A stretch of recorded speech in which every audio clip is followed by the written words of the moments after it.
City, Cheesehead TV brings you two guys who like to think they know something about football.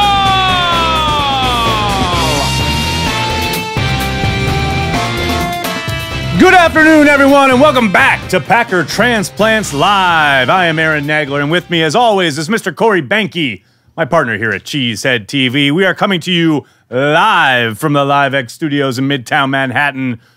Corey, why don't you tell us what is on tap today? Today, we're going to look at the fallout from the loss to the Patriots and get ready for the Packers to take on the Dolphins at Lambeau Field. But right now, it's time for the good, the bad, and the ugly. We got the good, we got Marquez Valdez-Scantling. We got the bad, we got Ron, how the hell do I have a job? Zook. We got the ugly, we got Aaron Jones finally getting the call and putting the rock on the carpet. Don't like to see it. It's ugly. Entire game swung on it. I get people are upset. You put Aaron Jones in the ugly, he had a decent performance. If you turn the ball over, you are in the ugly. I'm sorry. It's the way it goes. Yeah. I remember back in the day, Ryan Grant had 200 yards in a playoff game. I still put him in the ugly. You know why? Because he put the ball on the ground twice. He gave me crap about that afterwards. But those are the rules. At least he didn't block you. You can't turn the ball over. What's funny is, like, he didn't block me, right? But all these other, like, you know, thin. He seems like the kind of guy that can take it, though. He's from New York. Yeah, you know. No, he doesn't care. He does not care. How you doing, Banky? I'm good. Very good. I'm good. It's a good Wednesday. It is a Wednesday. The Packers back in the practice field. There's some news to get to, so let's get to it. All right. Geronimo Allison. Really promising beginning this season. Now sent to injured reserve. Yikes. Dealing with a groin injury. Saw a specialist out there in Philadelphia having surgery. Could possibly be back if they make a playoff push. What do you mean if? Run. What are you talking about if, Nagler? You hear what I'm saying. Nagler. You hear what I'm saying. Nagler, don't make me go off script, Nagler. Too late. Don't make me. Second bullet point news-wise, Kevin King. Oft injured Kevin King. King Kevo. Most likely will not play against the Dolphins due to that hamstring injury he suffered against the Patriots. This is becoming a recurring theme, Benke. This Kevin King showing up on the injury report, not being available for games. Don't like it. It's an ugly trend. Next up, we have the release. Straight up release. Wow. Of safety Jermaine Whitehead. Wow. I mean, I get it. He screwed up on Brian Gutekunst do not play. Gutekunst is like, yo, look, if you're a replacement level player and you do something like get yourself thrown out of a game at the end of the first half and make us have to scramble in the secondary, not because you got injured, but because you did something stupid. You replaced yourself. You are a replacement level player, which means you're going to be replaced. Although, that termination, come on. I mean, as... It was ticky-tack. Well, okay, the ejection was ridiculous. As McCarthy said on Monday, or was it earlier today, point blank, you know, it's clear he's a retaliator. They always get the second guy. Someone, you know, he gets hit, he gets pushed. What I don't understand, this is what he was stupid. This is what I don't understand. He was stupid. You can't do it. But the fact that the NFL is ejecting players for hitting people in their face mask, like, everybody should get ejected. Exactly. And also, like, how stupid are the refs, right? If you see something, right, there's like a 99% chance that it's a retaliatory move. There's a really good chance you didn't see the first thing that happened. Like, you don't need to be a principal or a middle school teacher to understand how, like, fights happen. Yeah. It's like, seriously. How they evolve. You know the problem? The problem is all the refs were the kids that got picked on and beat up, probably. So they don't even know how a fight happens because like, they're just at the end of it. Drilling it down right here. I like it. It goes right down. It's like, oh, you were the nerdy, geeky kid like me in school, and you decided, I'm going to bring my control game to this game, and I'm going to stop these bullies. King clip-on ties, marshaling their forces there on the football field. So, yeah, Jermaine Whitehead, by all accounts, and I asked around a little bit behind the scenes, and it sure sounds like there were other factors. No one will say what those were, but it sure seems like this was a culmination of things that the final straw was the ejection and leaving them high and dry. And it was a pretty big game. So, Jermaine Whitehead, pack your bags. See you later. Next up, we have Ibrahim Campbell. Who? A safety. Oh, okay. From the Jets. Who was cut by the Jets, claimed on waivers. All right. So, exit Whitehead, enter Campbell. Interesting note, Campbell was a rookie, Mike Pettine's last year in Cleveland. Interesting. So at least he's got a little bit of experience in the scheme. And finally, well, not finally, but next up, we got Trevor Davis back on the practice field. Oh, that's good. I mean, sure would indicate that they are planning to activate him next week. He is not available for Sunday's game against Miami, but he will be available for the game against the Seahawks. So, can I show you something? Sure. Oh, no. That's where the player ended up. No, look at the image. Man. Perfect. Perfect. Nailed it. That's the thumbnail, guys. Me going like this is the thumbnail for this show. Great. But yeah, so the bring on a safety, take out a safety. What? Trevor Davis. Was Jermaine Whitehead really a safety? Well, he was in name only slash linebacker. He was a sino. Yeah. Safety in name only. I know. Oh, yeah. But I like Trevor Davis coming back simply because they need a return man. They need a return man in the worst way. Both punts and kickoffs. You know why they need a return man? So you can stop saying 1,000-year-old Tramon Williams. If only for that, Nagler. I'm just saying. I'll be happy when that happens. Just saying. For those of you who don't know what Banky's referencing, I usually age Tramon during the watch parties. So, yes, Trevor Davis is back. And finally, we don't have video for this, but I want to give a shout out to the Green Bay Packers for doing right by J.K. Scott. They clearly, it was funny. This is one of those times where it was funny because Kyle Brandt was talking about on NFL Network about how, reputable media outlets didn't know what was going on. They signed a punter on Saturday night and everyone was freaking out online and and this is one of those instances that Corey was talking about, was it last week or 2 weeks ago, where stuff, but you just don't go blabbing it or reporting it because you're just a human being, you're not a reporter. It's like, you knew that the whole reason that was happening was because they were guarding against having to send J.K. Scott home for the birth of his child. Yeah. But it was funny watching Twitter just explode with what is this? Why aren't they signing Bruce Irvin? Which they couldn't do at that point anyway. But it was just this explosion of activity when it was the Packers doing something pretty amazing and allowing for the possibility that J.K. Scott would have to fly home. They had a plane ready. Private jet. You know how much money you got to drop to have a plane ready? Private charter plane to take J.K. Scott back to Wisconsin. That's some serious dough. In case his wife went into labor. Good on them. Good on them. I mean, that's how. Yeah, I knew about it. It's so funny. Look, everybody's so used to everything just being right available at your fingertips that when it's not, everybody just jumps to conclusions or gets upset. Yeah, and he's not. This is a failure of leadership by the Packers. Dude, okay, relax. Well, you know what's missing in today's age? Oh boy, this should be good. Context. Yeah. Context, basically. Yeah, that's true. No one cares about context. They don't care I don't have all of the pieces or the facts. I'm just going to jump to conclusions because if I jump to conclusions before everyone else and there's a possibility that I'm right and I'll be first. Yeah. I blame that on journalism. I blame that on clickbaiting journalists like the Milwaukee Journal-Sentinel and the Green Bay Press-Gazette, because they basically, everybody's got to get to the story. August Fear is later in the show. Everybody's got to get to the story, but it doesn't matter if the story's correct.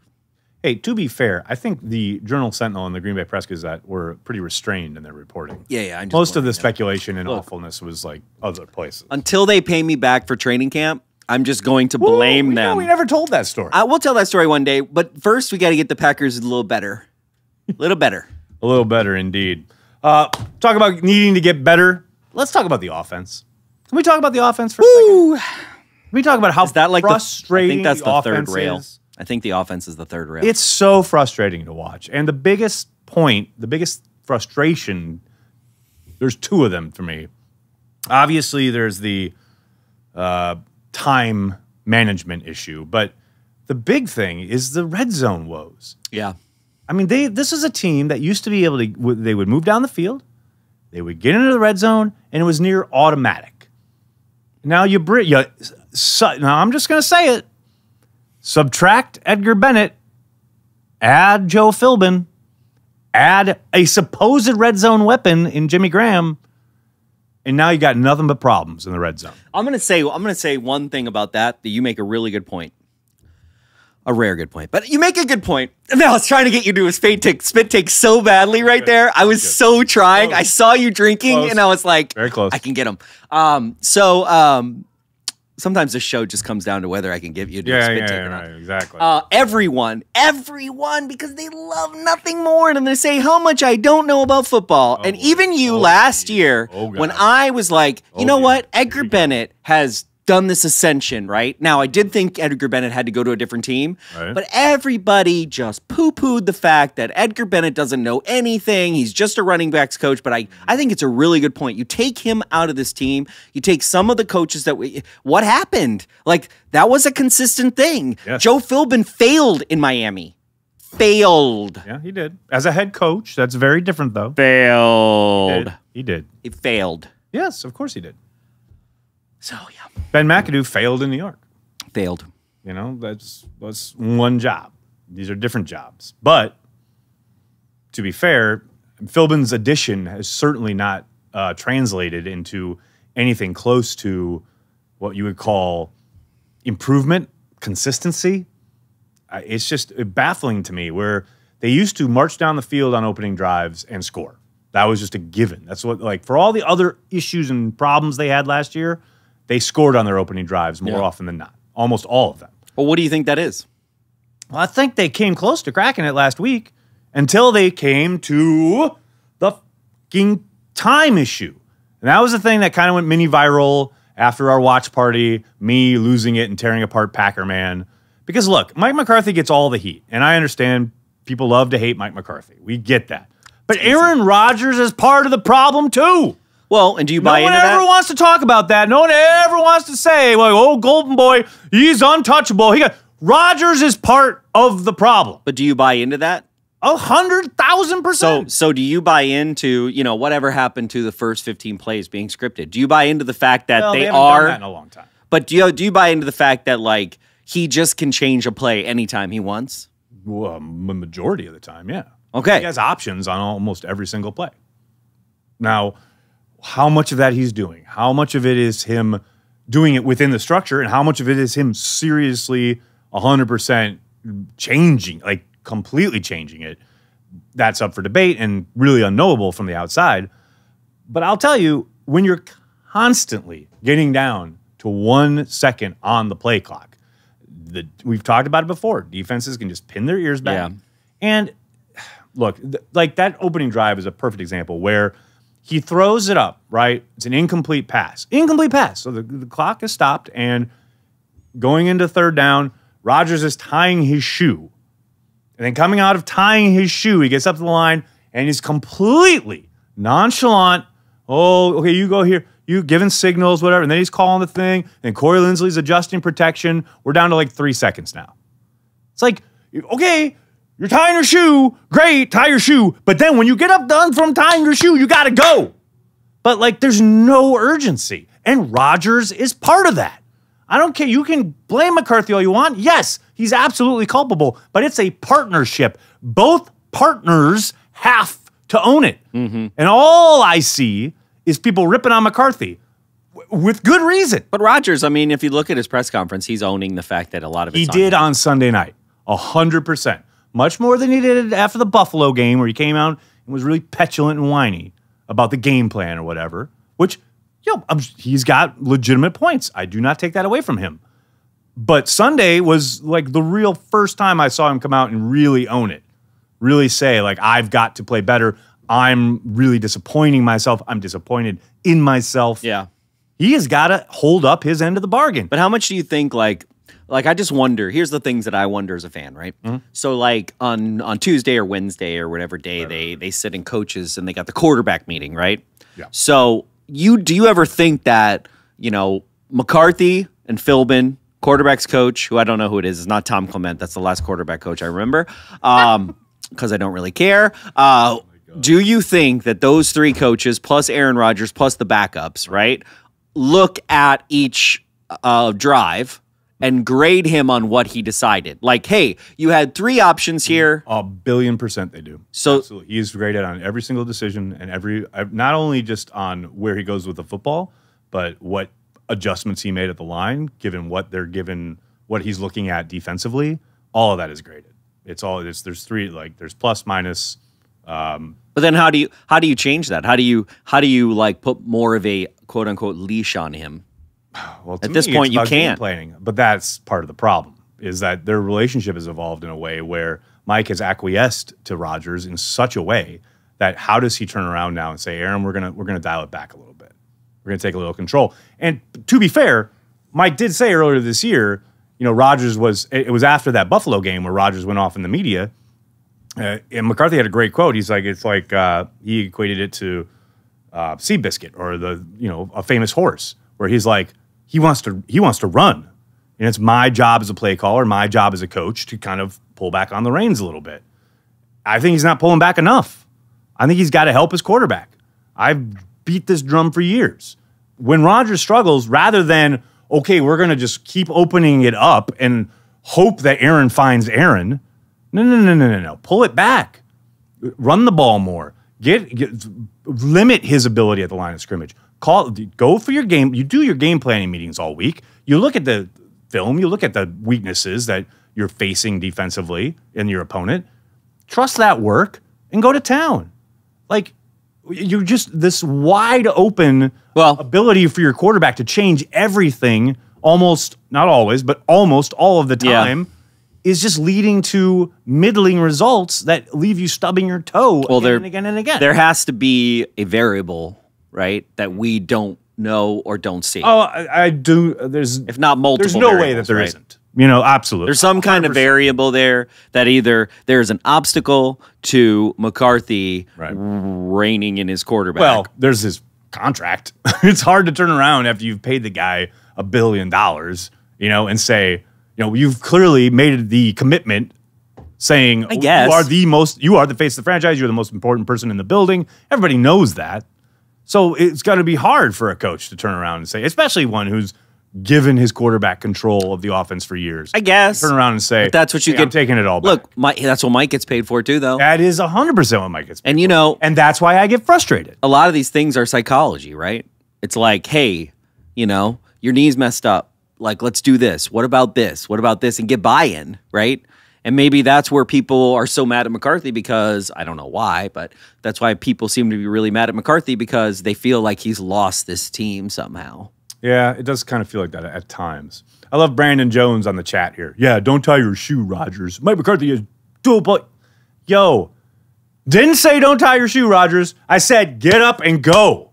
There's got to be a sense of urgency. But again, Aaron Rodgers, untouchable for the internet. Oh, if you say something, oh, you precious Rodgers might get his feelings hurt. I'm so sick of it. I am so I can't sick wait till he of the blocks you on coddling Twitter. of Aaron Rodgers. I can't wait till he blocks you on Twitter. He would never block me on Twitter. He doesn't care enough to block me on Twitter. Oh, yeah. That would mean he actually That would mean cares he would about like Twitter. acknowledge my existence. Because then you could have a nice screenshot that said Aaron Rodgers is blocking you. Well, when he used to have his radio show, he did call me out. And that was the last time he acknowledged my existence, other than answering my questions in the scrum. But, but this whole Aaron Rodgers, oh, he's so untouchable. I'm so over it. I'm so done. He is not playing well, and he knows it. It is time for him to step up. They just played the two of, if not the 2 best teams in the NFL. Right? That's the benchmark. And they didn't get it done. And a big part of it is because he didn't play as well as he could and should have. Yeah. If you build your entire team around a player because of his ability, he needs to play to that ability. The other thing is he thinks he can outrun a linebacker. Okay, all of that is just... Why? It's just done. You're not that guy anymore, dude. You're not. Even if you're fully healthy, you're not that But here's the thing. Everybody talks about, you watch him, how cerebral he is, right? Okay. There's cerebral, then there's self-awareness. And I think he has really good self-awareness, but how unself-aware do you have to be to think that you, the quarterback, can beat an NFL linebacker around the outside. That's the thing, though. He used to be able to do that. And not in that play. Yes, 100%. That guy, there's no way, dude. Look, he's done it before. 100% he could. Dude, that linebacker was spying. Five that years linebacker ago, was spying like 5 a years, mofo. he could have done it. 5 years ago, he could have done it. 5 years ago? That's my point, though. He's not that guy anymore. 5 years ago, I could do a lot of things. I know. That's my point. And look, I could eat cheese 5 years ago. And look, so could Aaron Rodgers. He got it out too. Okay, but here's my thing. People think I hate Aaron Rodgers, blah, blah, blah. I'm a Favre guy, all that nonsense. You're paid by the Packers. Oh, I'm totally paid. That's what they're saying on the chat. Of course, I am. I totally am. I wish I was paid by the Packers because I'd be paid a lot more, but I love Aaron Rodgers. I think he's a fucking Jedi master, but he's not above reproach. He's not flawless. And the idea that anytime you say anything to criticize the guy, all of a sudden you're being paid by the Packers, or, oh, you just hate Rodgers. It's so ridiculous. Yeah, but aren't most of and it's such small thinking. But aren't most of the people that are doing that, they have like an egg as their avatar? Sometimes, not always. Or they have 2 followers? Often. Not always, though. Like when somebody has 2 followers on Twitter, not to hate on somebody who has 2 followers on Twitter, but seriously. I mean, if you have 3, that's the benchmark. Like, if you have 2 followers, like, really? You don't know more than 2 people? Yeah, but a lot of time that's just someone making another account because they got blocked or muted by someone originally, you know? Oftentimes, anyway. Yeah, so it's a red flag in Twitter. Oh, yeah, I don't respond to most of those. I mean, why would you? Yeah, if you have an egg, an egg as your avatar. Oh, no, I don't. I said, someone the other day said. Does it even do the egg anymore? Yeah, no, it's not an egg. It's like a silhouette. Oh. But someone said, if you want to be taken seriously as a journalist, like. Oh, yeah, okay, I saw that. Being hilarious. Not a journalist, but thanks, coach. But like, if you want to be taken seriously as a journalist, you need to do X, Y, Z. And I said, if you want me to take this tweet seriously, you need to upload a fucking picture, dude. Like, come on. Should we get back on script? Hey, you're the one that got off it. I don't know what you're talking about. I was talking about Aaron Rodgers. That's why we have the third, buddy. Okay, talking about people that need to step up their play. Yeah. Both guards on the offensive line, both Lane Taylor and Byron Bell, need to step the fuck up. Byron Bell, wow. Byron Bell had a really rough outing. But I would also say Lane Taylor's had a tough 2 weeks as well. And I think Lane is a good player. I like Lane a lot as a guy. I think he's a really solid football player, and I think he excels much more on the run game than he does in pass pro. And the last 2 weeks have been really tough. Now, obviously, he's gone up against Aaron Donald 2 weeks ago. Yeah.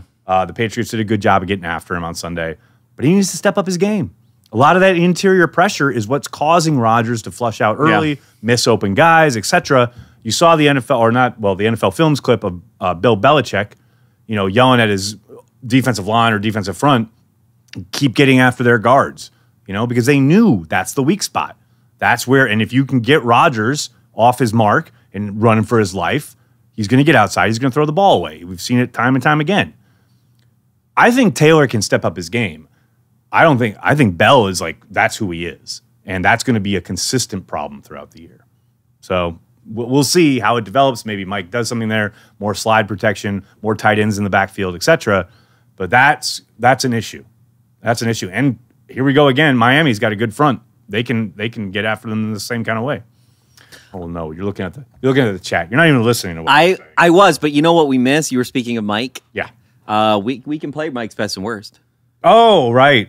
Right. We brought it back. We did bring it back. To give it some love. We did. No, I just think this is funny. Glomar, Corey has all Twitter knowledge, corny jokes, and some Packers knowledge. I don't even understand. He's got like a semicolon on there. Nothing but props.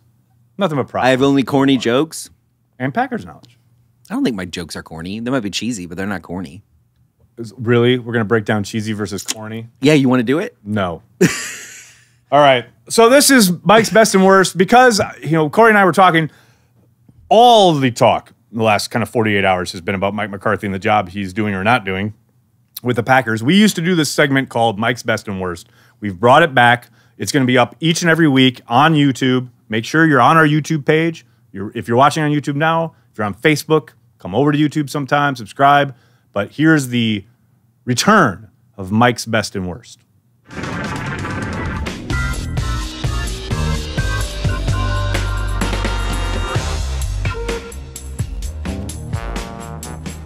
What's up, everyone? Welcome back to Mike's Best and Worst, a feature that we used to run quite a little bit here around Cheesehead TV, and now we've brought it back since Mike McCarthy seems to be the talk of the town.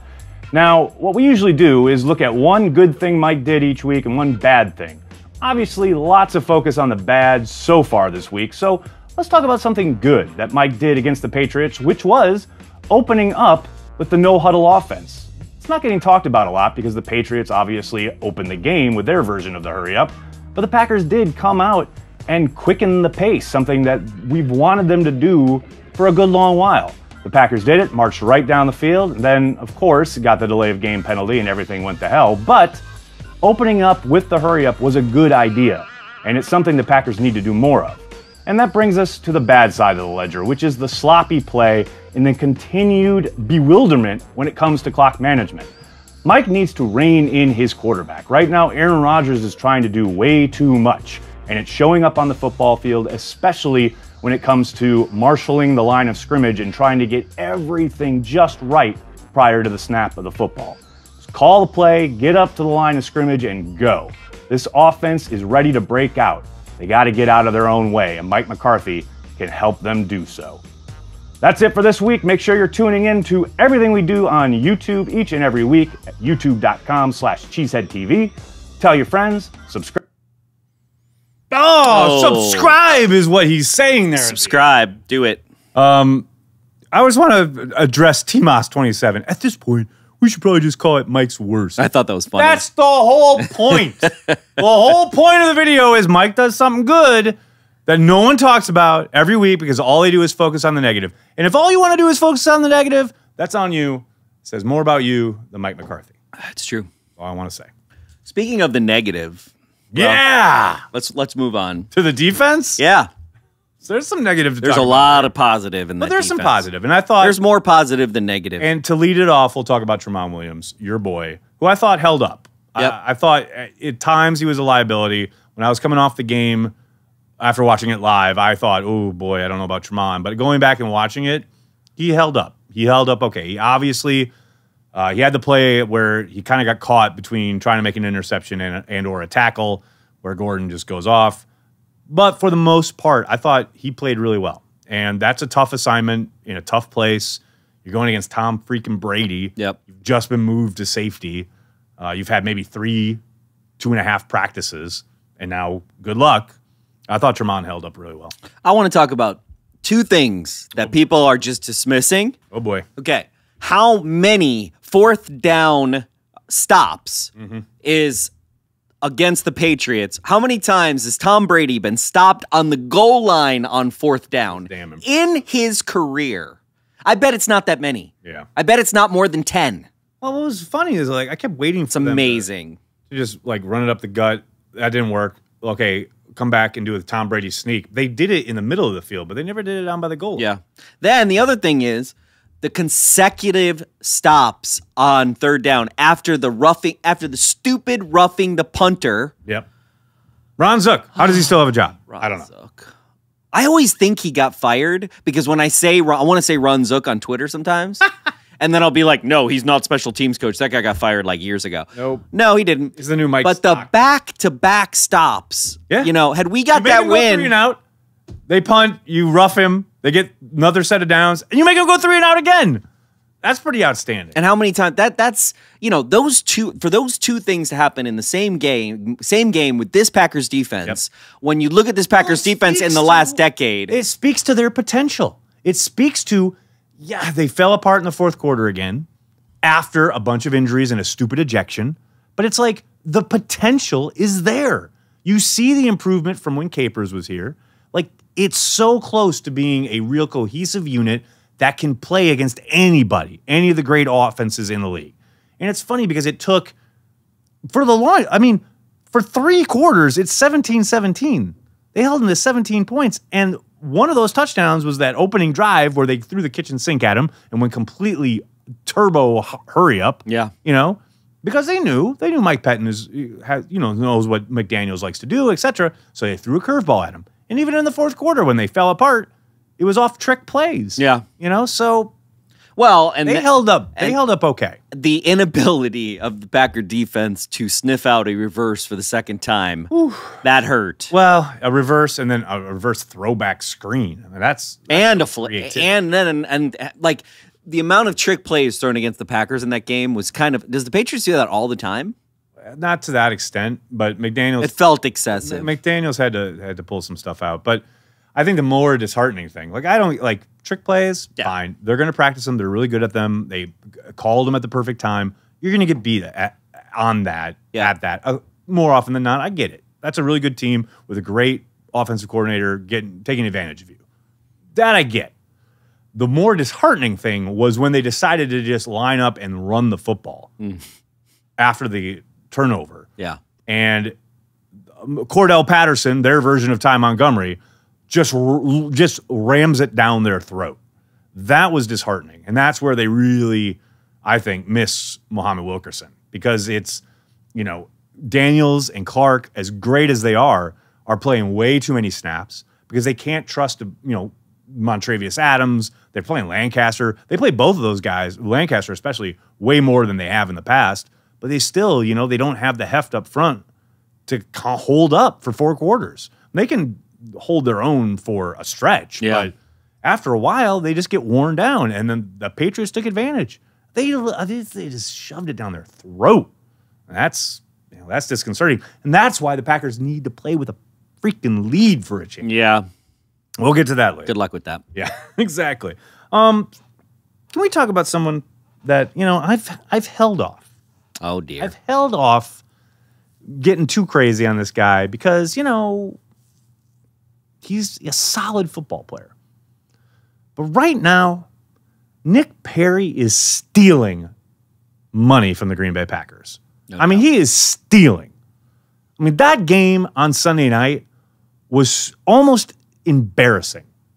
From a complete lack of production to just being completely erased. And not only by tackles and guards and offensive linemen, but by tight ends as well.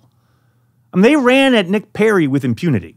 They just said, okay, you know what, Nick Perry? You're supposedly the best run edge setter on this team. We are just going to obliterate you. And that's what they did. Sign that contract. At any time. Sign that contract. They ran right at him. They can't all be Jordy Nelson with that second contract. It's so disheartening. I mean, this guy is getting paid a decent amount of money to be absolutely invisible. Invisible. I mean, the only plays he's made this year is when he stuck his arm up when he can't get to the quarterback, of course. So he sticks his hand up and bats the ball down. That's it. Those are the only plays he's made. I'll take that. I guess, because it's all you're going to get. It's just frustrating. I'll definitely take all I can get. It's just frustrating. I keep waiting, and it was funny. This week in Mike McCarthy Insults Our Intelligence, he was asked about Nick Perry's lack of production, and he said, well, I think Nick's still working back from the injury. The injury from August. Yeah, still working back from that injury. Okay, coach. All right. I mean, doesn't everybody play injured in this league? Yeah, they do, don't they? Amazing. Every man out there with Sunday night is dealing with something. It is kind of funny that he didn't used to make excuses for players like that. Not so obviously. He'll never rip on a guy. I mean, no, well, and you shouldn't. That. I mean, if you're gonna have never done that. Look, I only have we have 20 employees here. I don't publicly rip on my employees. No, you do it privately, in your office. Yeah, to their face. Yeah. I don't do it in the press. And guess what? I don't go on Twitter and say, guess what? Gaff, you really screwed up this whole thing and you suck as a producer. I would never do that, publicly. Right. Thanks, Corey. Oh, I love it. I love it. I guess that was public, but that was a joke. Whatever. It wasn't. He's fine. But that's what McCarthy does. He brings people into his office and talks to them one-on-one. I hope he's having a one-on-one with Nick Perry this week because, oh my God, I bet he has money, I bet he has multiple one-on-ones with Nick Perry. You see that 100 Seasons hat? Yes. That's on your head? Yes. You buy that at the pro shop, right? Yes. What do you know? Oh, help the Packers win. Shop at the pro shop. He's stealing that money, Corey. The money you paid for that hat is paying Nick Perry's salary. He's stealing it. That's a lot of Packers 100 hats that he's getting. Stealing it. They should just take the inventory and just give it to Nick Perry. Here, Nick, this week we're not paying you your game check. We're giving you these 100 seasons hats. Finally, on the defensive side of the ball, I wanted to touch on Bashaud Breeland. Expectations were sky high. Woo! Couldn't go 30 seconds on Twitter without someone asking me, when is Bashaud Breeland going to play? When's Breeland going to play? Breeland going to play this week? Why aren't they signing Breeland? Every week when they put out the inactives, Breeland's on it. Why is he inactive? Why aren't they playing him?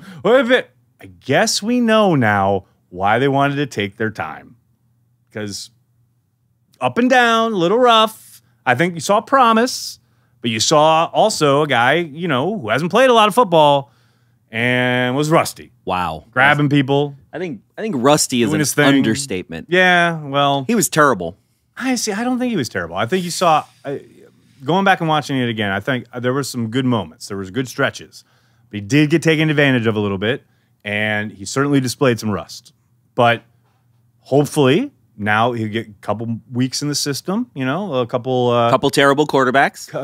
Well, he does get Brock Osweiler this week. Yay! A couple weeks here. Let's give him some time on the field. And I think the promise is there, but good gracious. At this point, I'm much more about Josh Jackson than I am Bashaud Breeland. But that's just me. But I think they're both getting an opportunity to play with Kevin King being out. I hope so. So we'll see. All right, let's talk about this Dolphins game that you're going to be at. Yeah, I am. You'll be at this game. I will be. Maybe. Yes, you will be. I will be. They've moved it. 4:25 Eastern, 3:25 Central. It was a noon game. That's nice. Yes. I didn't realize that. Yes. You have some time to make old fashions. Oh, I don't have to make old fashions at 9 in the morning. Well, you can. You just make more. You make old fashions at 9. No. At 10. No. 11. This means I can. This means, you know what this 1 means? 1 o'clock, 2 this o'clock. means I can go to this wine tasting in Green Bay on the night before, and I can get sleep in, completely wasted, and I can sleep in, and people won't be showing up my house at 10 a.m. Sure, Rachel is very happy to hear this plan. But Sweet. There we go. This is awesome. You just made my day, Nagler. All right. You didn't even know. All you had to do was tell me one thing. Why I'm here. You just could have told me that. We could have canceled the show. I'm just here to make your day, dude. All right, so here's what the Packers need to do. Number one, 1,000% know where Cameron Wake is at all times. He's a guy who can completely wreck this game for the Packers, especially if, now, Brian Bulaga practiced today in a limited fashion, but there's always a possibility that he can't finish the game. We saw that Sunday night. And in comes Jason Spriggs. If Jason Spriggs is in there, you got to put a tight end. Chip him. You better get a running back over there. Aaron Jones. Call in the National Guard. I want, cancel the 3-ring circus. Yeah. You got to know where Cameron Wake is because he will absolutely wreck this offense. Is there something to Joe Philbin knowing what's going on with these players and who to go after? A little bit. Maybe a little bit. I mean, Joe Philbin's probably standing up in front of the room right now going, we got to know where Cameron Wake is at all times. He will. Cameron Wake will wreck people. I remember there was a game, was it down in Miami a couple years ago, where they tried to block him with a tight end. And no, you can't do it. I think it was Corliss. You can't do it. Do not block him with a tight end. The other thing they got to be, I think, is on the offensive side of the ball, on the defensive side of the ball, be wary of sending pressure because Adam Gase has made a living out of making pressure calls look foolish. The most famous night probably being when the Bears came to Lambeau. They were honoring Brett Favre. Bart Starr was there. Adam Gase was the offensive coordinator for the Chicago Bears. And he proceeded to eat Dom Capers' lunch all night. With Jay freaking Cutler. I hear you on this. But as someone who watched that Boston game, you gotta imagine. You were right next to me watching it. Mike, we watched it together. You gotta imagine that. We had pressure for days in that game, and they weren't really making us pay for it. Early on in the game. Yeah, but they weren't really making us pay for it. It disappeared in the fourth quarter, but. So I kind of feel like Pettin knows what he. I kind of feel like I totally get that Mike Pettin knows more about football than I ever remember. I get that, or I'll ever know. I get that. I'm just saying, with a team that struggles to win one-on-ones, as the Packers do, you are tasked as a defensive coordinator with coming up with ways of pressuring the quarterback. Yeah, and finding ways to get guys free to get after the quarterback.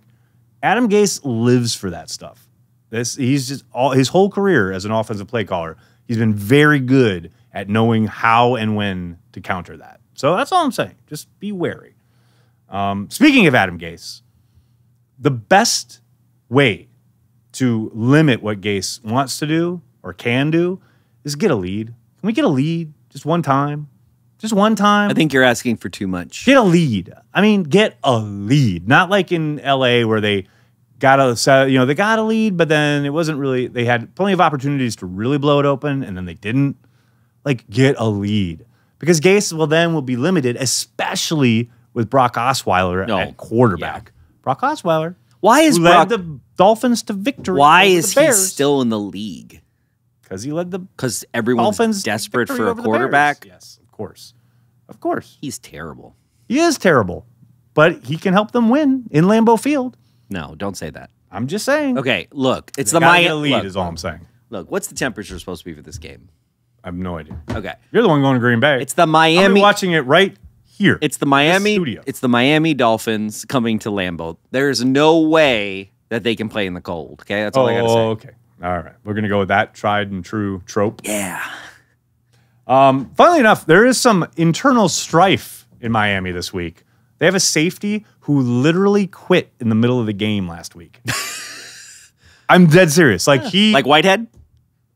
No, Whitehead got thrown out. But yeah. But this dude, so apparently they were all week working on a rotation, and this guy didn't understand that, we're going to rotate the entire game. Jones, the safety, like legit against the Jets, like a division rival. Oh, yeah, I saw that just on TV. left I saw that. And refused to come back in the game.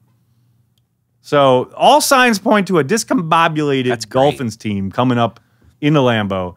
And Mike McCarthy, this is great because they play in Seattle next week, right?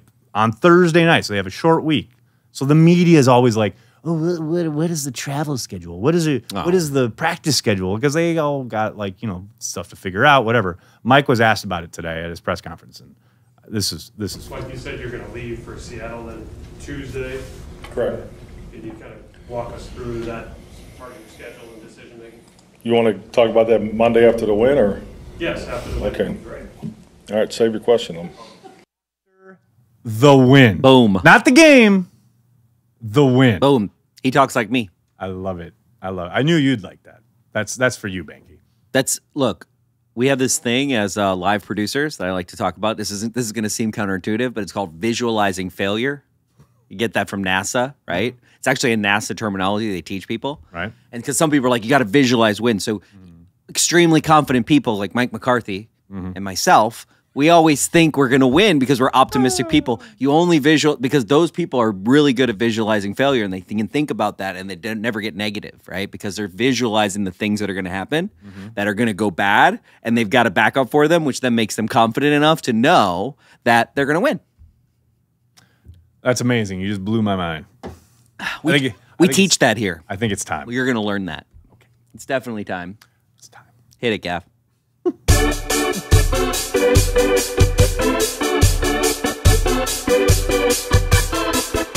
This week in the Packer blogosphere.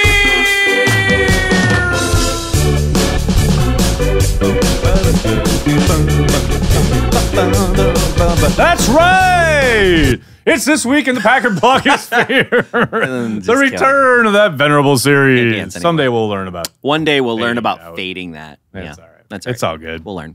Someone said its forecast is 33 degrees. Yeah. On Sunday. So enjoy that. I like it. I'll be here. I like it. So this week in the Packer blogosphere. Woo, it's a good one today, Corey. It's a good one. I just looked at what it was. You did no idea what we're doing. I had no idea. I'm like, wait, what happened? So our friend Wes Hodquist. Oh, no. Has a inbox that he has to answer each and every day over there at Packers.com. Well, not every day. Sometimes Spofford does it. Sometimes Wes does it. But so Wes got this question in his inbox. And I love that Rob Demovsky, of all people, put this up on Twitter. Like, he clipped this up. What? Yeah. And he says, you showed a lot more restraint than I ever could have, blah, blah, blah, blah, blah. Here's what Wes got asked in the old Packers.com inbox. Wes, do you and Mike get along with the Packer beat writers? meaning Mike Spofford. Ryan Wood from the Milwaukee Journal-Sentinel, which is, of course, incorrect. Ryan works for the Green Bay Press-Gazette. Whatever. It's all Gannett. It's all the same crap. Offered up something pretty damning in his chat on Monday. I love this. Quote, my initial thought is if you want pom-poms and cheerleading, go read the Packers team-controlled site. Ryan spells it S-I-G-H-T. Unquote. Continuing from the reader, that seems to be the sentiment that you and Mike most disagree with from fans, so I was surprised to hear that from a peer. Now, this was Wes's response. This is epic. Holy crap, that looks like you got a book there. This is epic. I love this response. This is Wes. Wes Hodkiewicz wrote this. Oh, here we go. I competed with the Journal-Sentinel for years and have nothing but respect for their writers. In my opinion, Tom Silverstein is one of the best NFL scribes in the country and an important advocate for Wisconsin journalism. Competing against Spoon for stories and news made me a better beat reporter. Gannett is lucky to have him. I also consider Tyler Dunn and Michael Cohen friends. Yes, I work for a team website, but I don't fancy myself as a cheerleader. I'm not nearly athletic enough. Whatever the outside perception of others may be, I sleep well at night. And it's Sight, S-I-T-E, by the way, not Sight, S-I-G-H-T. So let me just dive into this for a second. I have a feeling I know what you're going to be unpacking here. What's that? There's a lot to unpack. What's that? What do you think, Corey? Well, let's test our friendship here. How well do you know Aaron Nagler? Where am I going to go with this? There's something missing in that. What would that be? I don't know. An answer to the question? Well, kind of. It's like the answer's in this winding road that I'm going to give you right here. Well, kind of. All right. So here's the thing. Everyone on the beat is real cordial. Everyone on the beat is cool with each other. Everyone on the beat talks so much shit behind everybody's back.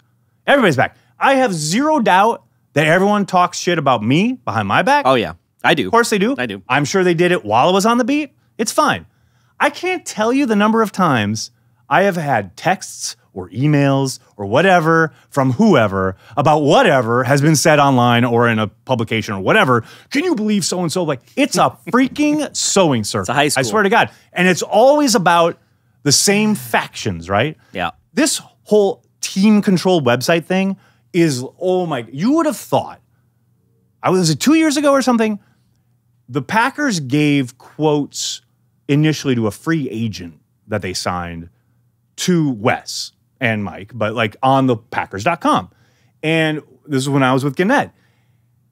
And Ryan and Tom and all these guys got just so, well, actually Tom kind of played it off because he's like, this is the game now. But like Mike and Ryan and everyone was so pissed about it.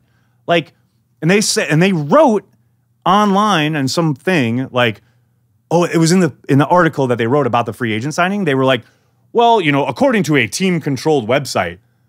Oh my God, you would have thought that they wrote according to a website controlled by Satan because Rob and Jason Wilde got so upset they took it as like this total affront to Wes Hodkiewicz, who is their friend. Yeah. It's like, but it's a fact. It is. It's a team-controlled website. Like, I don't understand why that's like this huge slight.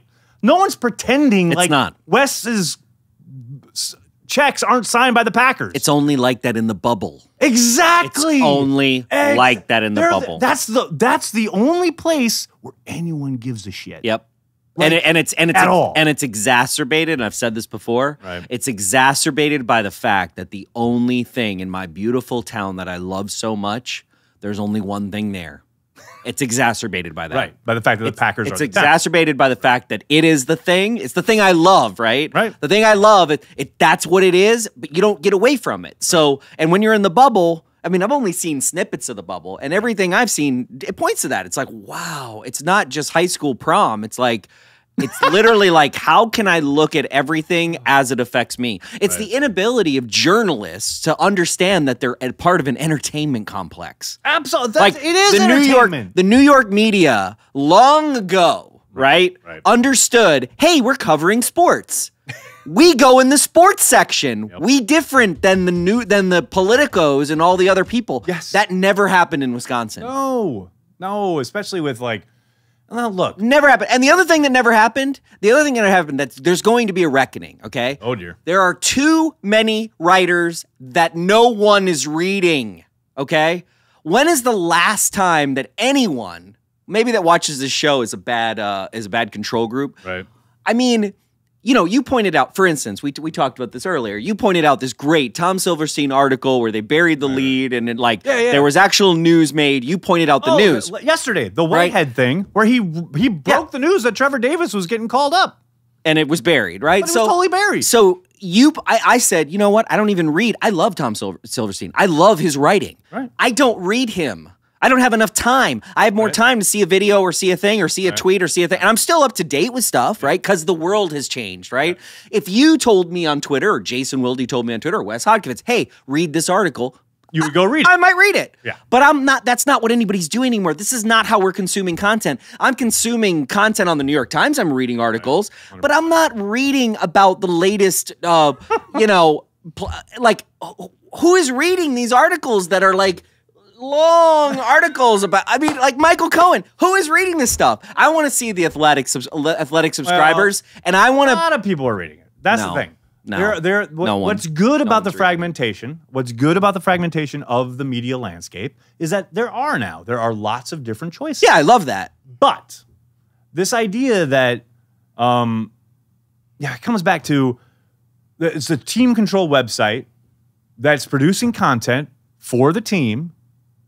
They have hired really talented people, extremely talented, and no one's under any illusions who's paying their salary.